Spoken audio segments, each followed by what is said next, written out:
Guys, this video is sponsored by Premier Fight Picks. Bardia Helmy is a top MMA handicapper with a 70% winning record publicly tracked over 2.5 years. Bardia was spot on tonight, hitting 4 bets, and 3 of them were underdogs. He picked Francis Ngannou to win by KO inside of 2 rounds. He picked Luque to beat T. Wood in under 3 rounds. Sugar Sean, KO, and Omar Morales over Shane Young. With Bellator returning next week and a loaded UFC calendar coming up, Bardia is offering a special weekly subscription for only $49.99 or $99 for a month at PremierFightPicks.com. You will get your money's worth with up to 3 events weekly and 10 events monthly. Bardia also gives free fight picks on Instagram. Follow him at Premier Fight Picks. Go check him out. Guys, deja vu. All right, Stipe versus Francis. They went out, they fight.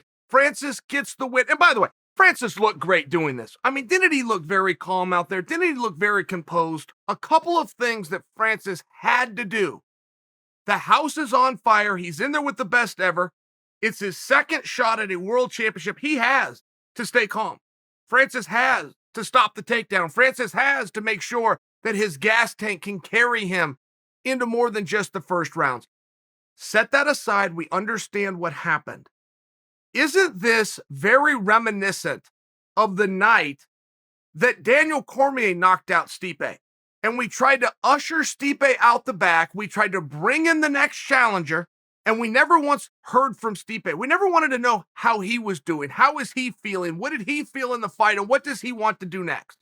Stipe stood his ground. He dug in. He refused to fight anybody. Interview he did. He said, Daniel's next. That's the end of it. He finally got it. Oh, and by the way, Stipe was right.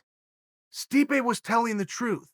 Stipe learned enough in that 2 minutes and 48 seconds with DC the first time where everybody thought he got knocked down and carried out on a stretcher, and that was just going to be the end of Stipe, to not only get his title back, but then to stop Daniel. Stipe returns the favor yet a third time. Says, hey, we've already done it once for each other. Let's go do it a third time. What a sportsman. And what a lesson that we learned from Stipe. And what a promise we all made that we would never do it again. We would never dust sweep Stipe under the rug. We would never disrespect him the way we did. But as I sit to you right now, with the fight only moments behind me, Stipe is out of the equation. Francis Ngannou is going to fight in Jon Jones. I will fully admit this is above board. I will fully admit for you, we knew that Jon was going up, and it has been said from Jump Street that Jon will qualify to take on whoever the winner of that fight is. Whether it's the big, massive Francis, whether it's a little more suitable size-wise Stipe, I admit everything was above board, but now that we are in this spot, can we at least admit that we're doing again what we promised we would never revisit? Which is to push Stipe out. I heard a commentary tonight getting co-signed by one guy after another saying Stipe not only needs a break, he needs a long break. Who the hell are you to say? How would you possibly know he needs a break? How would you know he needs a long break? And what does that mean? By the way, what does that mean? Stipe put a year in between the fight with Daniel Cormier. Jon Jones has been sitting out of the ring 14, 15 months now. I've lost track. What is a long break? Because the commission says he needs 90 days. Oh, by the way, before you think I'm turning on the commentators that said it one after the next, they could be right. That isn't my message. My message is, isn't this deja vu? Isn't this what we already did to the guy? That we tried to correct by giving him the title shots, that we tried to correct by calling him the greatest heavyweight to have ever done it. And we promised we wouldn't do it to him, but here we are doing it to him. And as we do look ahead, and I must tell you, I don't know what the bigger story coming out tonight was. I don't know if I'm more correct to bring to you guys and say the biggest story coming out of tonight was that Francis Ngannou, one of the truly greatest success stories I have ever heard, and I've heard fictional stories. I've heard stories that are made up and turned into movies. This is still amongst the greatest stories I've ever heard. Is him becoming champion the story of the night? Or is a potential matchup with now champion Francis versus Jon Jones the story of the night? And you see where we have to catch ourselves. You see where we have to bite our tongue. You see where we know that we need to ask Stipe, how are you? How are you feeling? What do you want to do? And by the way, if anybody should work with Stipe in this situation, it's Francis. Stipe not only got up in the loft and left the ladder down behind him so Francis could climb up once, he did it twice. If Stipe needs some help here, if he needs a favor getting this done, not only should he have us supporting him, he should have Francis supporting him. And when we go to the press conference and Jon Jones already tweeted out, show me the money. Show me the money means I don't want to fight. Period.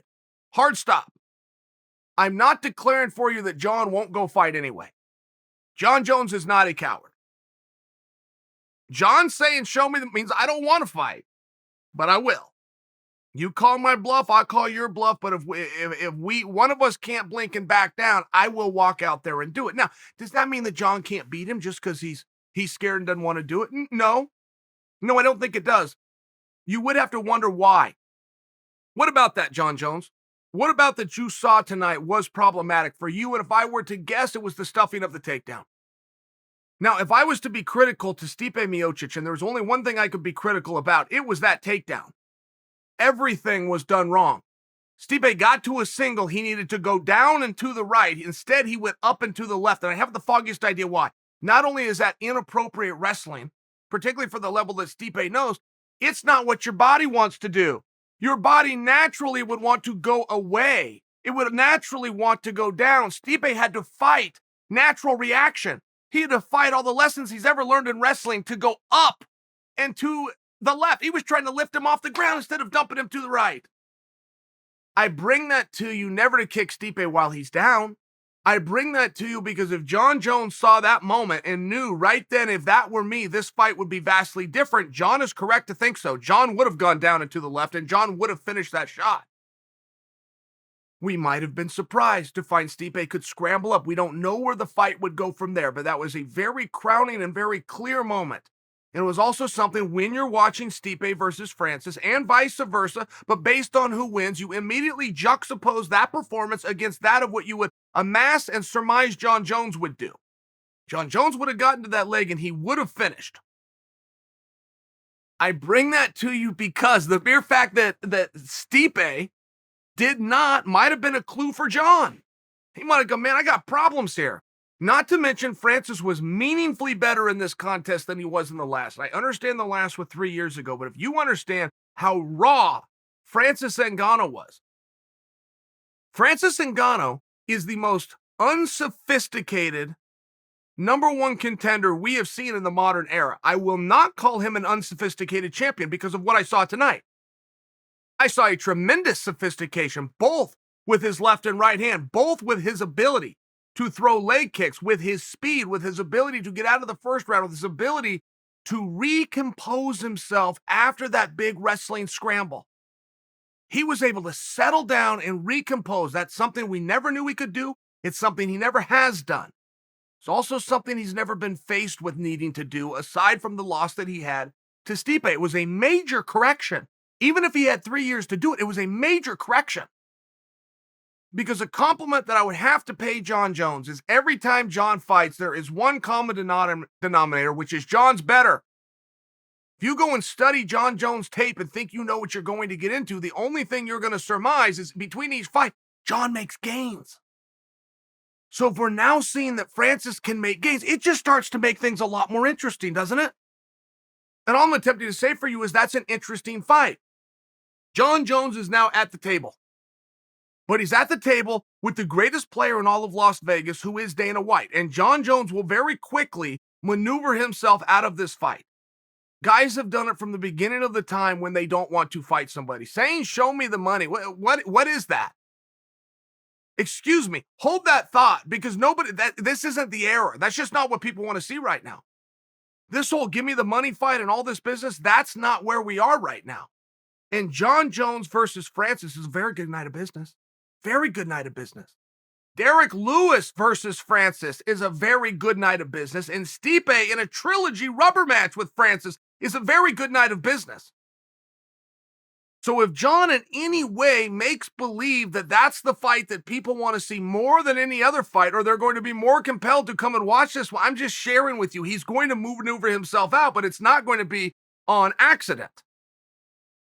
This is the accidental text on purpose, right? He's going to pretend that he accidentally maneuvered himself and that doggone Dana White just didn't want to pay me. Oh man, I can't believe it. He's going to play that, sure. That's not what this is about. And none of us can let it be about that. This has to be about strict, fierce competition, legacy, world championship. Who wants this fight more? That's who should get the fight. And that might be John Jones, but that also might be Stipe, and that might be Derek Lewis. And they all need to speak up right now because people are not going to listen if John starts trying to pull a cash machine.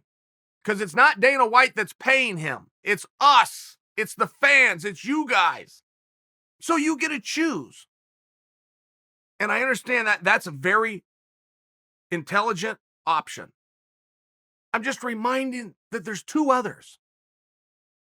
Derek Lewis has a say in this matter. Derek Lewis is the last guy to beat Ngannou, not Stipe, just to remind you. Just take that into a level of consideration. Let's see where this all goes. I think we're going to have a very clear trajectory of the way the wind is blowing within 48 hours.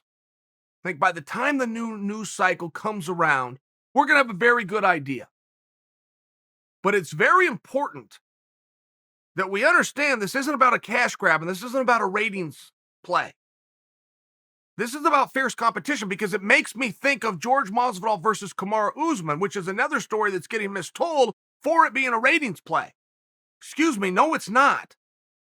Usman doesn't have a damn thing that Masvidal needs. Oh, wait a minute. Yes, he does. The world championship. Masvidal doesn't have a damn thing that Usman needs. Oh, wait a minute. Yes, he does. Fame.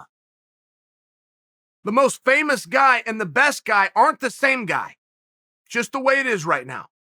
But when they come together, all the chips are in. And do not make any mistake and don't let anybody tell you this is about ratings or this about money. Masvidal has worked his entire life to be a world champion. This is his opportunity. Usman has worked his entire life to have the respect of you and his peers. And this is his opportunity. All the chips are in. If it's a big night of business, so what? This is about competition.